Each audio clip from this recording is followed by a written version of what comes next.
আসসালামু আলাইকুম, আমি আরিফ। ওয়েলকাম জানাচ্ছি নতুন আরও একটি ভিডিওতে। আজকের ভিডিওটি হতে যাচ্ছে খুবই সুন্দর এবং ইন্টারেস্টিং। আজকে আমি চলে এসেছি কুয়াকাটায়, সাগরকন্যা নামে খ্যাত কুয়াকাটায়। এই কুয়াকাটার এক অনন্য বৈশিষ্ট্য হচ্ছে একই সাথে এখান থেকে আপনি সূর্য উদয় এবং সূর্যাস্ত দুইটাই দেখতে পারবেন। আর আজকের ভিডিওতে আমি দেখাবো কুয়াকাটার সৌন্দর্য, এখানে কিভাবে আসবেন, কত টাকা খরচ এবং কি কি খাবেন, কি কি দেখবেন, সবকিছু আজকের ভিডিওতে একসাথে দেখাবো। আজকে আমরা চলে আসি শ্যামলী বাসে করে ঢাকার সায়দাবাদ থেকে। ভাড়া পড়ে মাত্র 750 টাকা। সবাইকে শুভ সকাল। এখন আমি আছি কুয়াকাটা জিরো পয়েন্টে, আর আমার পিছনেই দেখতে পাচ্ছেন কুয়াকাটা সমুদ্র সৈকত। এখন বাজে সকাল 6:30। এখন আমরা একটা মোটরসাইকেল ভাড়া নিব সারাদিনের জন্য। কুয়াকাটার জিরো পয়েন্ট থেকে এই দৃশ্যটা সকাল 6টার দিকে উপভোগ করতে পারবেন, একদম মন জুড়িয়ে যাওয়ার মতো। কুয়াকাটার স্থানীয় ইব্রাহিম ভাইকে আমরা সারাদিনের জন্য কন্ট্রাক্ট করে নিই। আমরা দুজনে যাব, ভাড়া পড়বে 1500 টাকা। অবশ্যই তাদের সাথে আপনারা কথা বলে ঠিকঠাক করে নেবেন। আসসালামু আলাইকুম, আমি কুয়াকাটা ট্যুরিস্ট গাইড। এখানে আপনার কুয়াকাটা যদি আপনি সি বিচ পথে ঘোরেন বাইক দ্বারা, আপনি আমাদের এখানে 12টা স্পট আছে এক সাইডে। যদি মিনি সুইজারল্যান্ড সহ যান তাহলে আপনি 13টা স্পট যাইতে পারবেন। এদের প্রথম ম্যানগ্রোভ ফরেস্ট এবং সূর্যোদয় গঙ্গামতির চর এবং গঙ্গামতির লেক পার হইয়া আপনার যাইতে হবে কাবুরচর দ্বীপে যাওয়ার পরে লাল কাঁকড়ার সি বিচ দেখতে পাবেন, অতিথি পাখির জাগ। এরপরে হলে যে 12 কিলোমিটার ঝাউবন আছে আমাদের এখানে, সেইটা। তারপরে হলে আপনি দেখবেন মিনি সুইজারল্যান্ড নামে একটা জায়গা আছে, নতুন স্পট যেটা হয়েছে।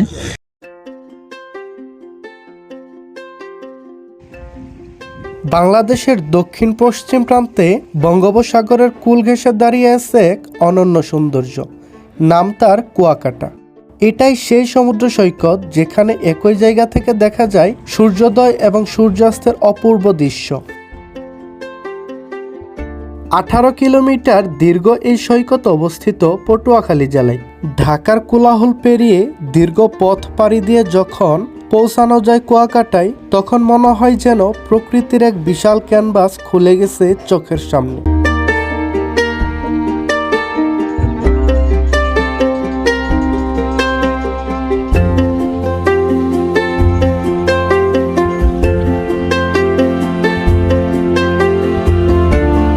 আমি এখন যেই জায়গাটাতে আছি, এটা একটা সময় ম্যানগ্রোভ বন ছিল, যেটা আমরা এখন সুন্দরবনে দেখতে পাই।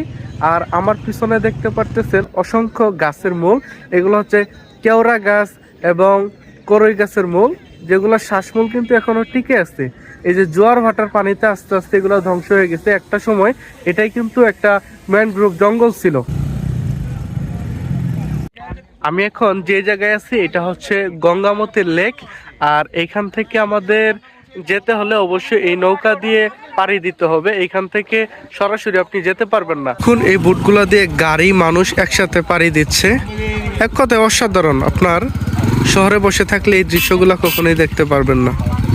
অবশেষে আমরা নৌকায় উঠে পড়ছি। এই যে দেখুন, মানুষ, মোটরসাইকেল সবাই এক নৌকাতে। যদিও ভয় লাগতেছে, কিন্তু কিছু করার নাই, আমাদের এই নৌকা দিয়ে নদীটা পাড়ি দেওয়া লাগবে।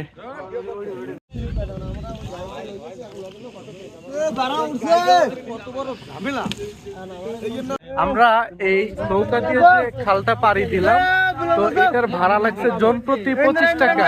তো ভাবছিলাম যে সরকারি হয়তো বা 10 টাকা লাগতে পারে, কিন্তু আমাদের চিন্তারও বাহিরে তারা টাকা নিচ্ছে, 25 টাকা করে নিচ্ছে জন প্রতি। আমরা নেত্রকোণে সোমেশ্বরী নদী পাড়ি দিছিলাম, এর থেকে প্রায় 4 গুণ পথ মাত্র 10 টাকা দিয়ে, আর এইখানে জন প্রতি 25 টাকা নিতেছে। তো এটা আমাদের কাছে একটু বেশি মনে হলো, ভাড়াটা রাখছে তারা। রাস্তার অবস্থা দেখুন, দুই পাশে প্রচুর পরিমাণ বালু, গাড়ির চাকাও ডেবে যায় একটু পর পর।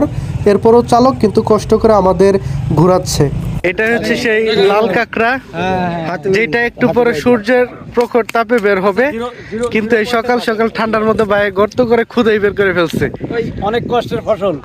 এখন আমি আছি লাল কাঁকড়ার চর, বিখ্যাত লাল কাঁকড়ার চর। এখানে যখন প্রচুর পরিমাণ রোদ পড়ে তখন কাঁকড়াগুলো উপরে উঠে আসে। তো লাল কাঁকড়ার চর এসে একটা লাল কাঁকড়ার দেখা পেলাম।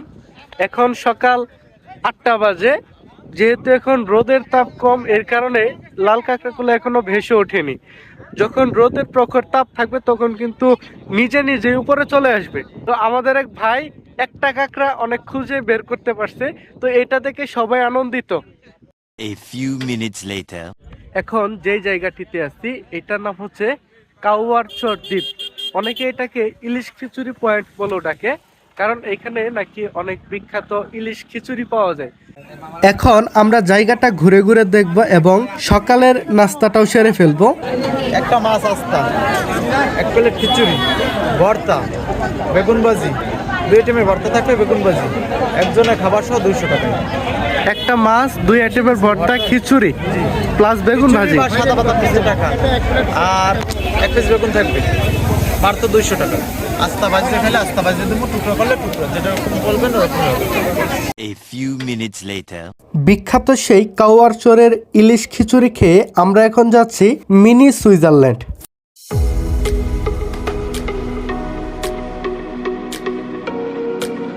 আমরা যাচ্ছি মিনি সুইজারল্যান্ড। আর হাতের বাম পাশে দেখুন, এগুলো হচ্ছে ঝাউবন। এই ঝাউবনের গাছগুলা দেখলে আপনার মন একান্তই ভালো হয়ে যাবে। ছোট ছোট সবুজ টিলা, ঘাসে ঢাকা ঢাল, কৃত্রিম লেক আর জলাশয়, নিরিবিলি প্রাকৃতিক পরিবেশ। এই প্রাকৃতিক সৌন্দর্য অনেকের কাছে ইউরোপের দেশ সুইজারল্যান্ডের পাহাড়ি এবং সবুজ দৃশ্যের কথা মনে করিয়ে দেয়। সেই মিল থেকে স্থানীয় মানুষ এবং পর্যটকরা মজা করে এই স্থানের নাম দেন মিনি সুইজারল্যান্ড। কুয়াকাটা মানেই সূর্যোদয় এবং সূর্যাস্ত একসাথে দেখা। আর এই কুয়াকাটার বুকেই লুকিয়ে আছে এক অপার সৌন্দর্য, নাম হচ্ছে তার mini Switzerland. A few minutes later. দীর্ঘ 10 মিনিট অপেক্ষা করার পর এই যে একটা মাছ ধরা নৌকা একটু আগে আসছে। এই যে ভাইরা দেখুন, ওনারা সমুদ্রের মাছগুলা নিয়ে যাচ্ছে মাথায় করে।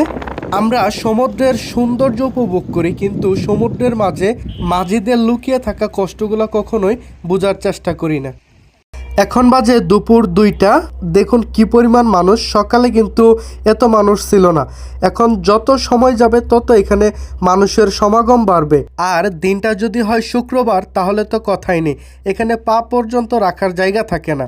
আর অবশ্যই এখানে আপনারা যারা ঘুরতে আসবেন সবাই সাবধানে থাকবেন, সবাই গোসল করার সময় লাইফ জ্যাকেট ইউজ করবেন। এখন আমরা যাব কুয়াকাটা 0 পয়েন্ট থেকে পশ্চিম দিকে। পশ্চিম দিকে গেলে আপনি দেখতে পারবেন লেম্বুর বাগান, রাখাইনদের শুটকি পল্লী, ঝাউবন এবং 3 নদীর মহড়া।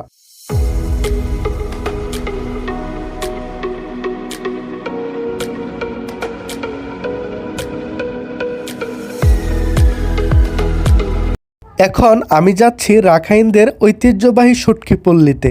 এখানকার স্থানীয় বাসিন্দারা গভীর সমুদ্র থেকে বিভিন্ন প্রজাতির সামুদ্রিক মাছ সংগ্রহ করে।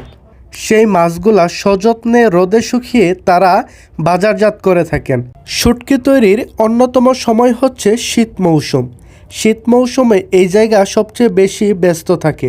এটাই কুয়াকাটার শুটকির বাজার। সামুদ্রিক মাছ রোদে শুকিয়ে তৈরি এই শুটকি এখান থেকে ছড়িয়ে যায় দেশের নানা প্রান্তে।